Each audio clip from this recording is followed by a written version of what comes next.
இதுக்கு கூட நீ உங்க அம்மாக்கு பயப்படணுமா? இருங்க இருங்க ரோஹினி, இருங்க இருங்க. நான் கூட இந்த மாதிரி வீடியோ எடுக்கணும்னு தான் வந்தேன். கரெக்ட்டா உங்க ஹஸ்பண்ட் பூ வாங்கிட்டு வந்திருக்காரு.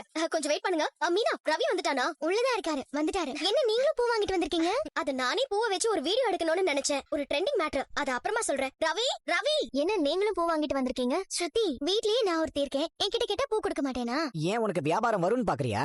நீங்க அவங்களுக்கு பூ வேங்க. இது வேறயா? ஐயோ அம்மா வந்துட்டாங்க. என்னது எல்லார் தலையிலயும் பூ இருக்கு? அவளுக்கு வியாபாரம் ஆகலன்னு உங்க தலையில கட்டிட்டாளா? வியாபாரம் ஆகலன்னு உங்ககிட்ட சொன்னாளா? அங்கிள் வாங்க, அங்கிள் வாங்க. ஆண்டி வாங்க. என்னம்மா? வாங்க சொல்றேன். வாங்க. சொல்லுமா. இந்தாங்க, இந்த பூவை எடுத்து ஆண்டி தலையில வச்சு விடுங்க. பூ வைக்கிறதா? எதுக்குமா இதெல்லாம்? அங்கிள் அதெல்லாம் முடியாது அங்கிள். நீங்க வச்சு விடுங்க, நான் வீடியோ எடுக்கணும். வீடியோவா? எதுக்கு? ஏன் இவ பூ வியாபாரத்தை உன்னை வச்சு வீடியோ எடுத்து விளம்பரம் பண்ண போறாளா? அத்தை, நான் சிவனேன்னு இருக்கேன். எதுக்கு எடுத்தாலும் ஏன் எல்லாத்துக்கும் ஏன் தலையை உருட்டுறீங்க? ஸ்ருதி ஏதோ நெட்ல போடுறதுக்காக இதெல்லாம் பண்ணிட்டு இருக்காங்க.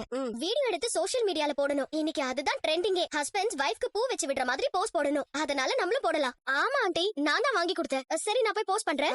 என்னமா முத்து வரலையா? தூரமா சவாரிக்கு போறேன்னு சொன்னாரு மாமா. வந்துருவாரு. சரி சரி, வரும். பரசு வந்தா அவன் கூட வரும்போதே ஒரு ஹோட்டல்ல சாப்பிடுவேன். உங்ககிட்ட ஒரு விஷயம் பேச. சொல்லுங்க மாமா. இருக்கட்டும் மாமா. கிறிஸோட பிரச்சனை நல்லபடியா முடிஞ்சது இல்ல, அதுல எனக்கு சந்தோஷம். நீ அடுத்த தடவை அவனை பார்க்கும்போது நான் பணம் தர்றேன், அவனுக்கு ட்ரெஸ் எல்லாம் பாவம் கிறிஸ் இந்த சின்ன வயசுலயே பாசம் வைக்கிறதுக்கு ஆள் இல்லாம கஷ்டப்படுறான். அவனை பார்க்கும்போது நம்ம வீட்டுல ஒரு பையனை பாக்குற மாதிரியே இருக்கு. மாமா, கிறிஷ் இப்போ எங்க அம்மா வீட்ல. என்னமா சொல்ற? உங்க வீட்டுல இருக்கிறதா தானே சொன்னீங்க? ஆமா மாமா, எங்க வீட்ல தான் இருந்தா. சொல்லி அவன் அங்க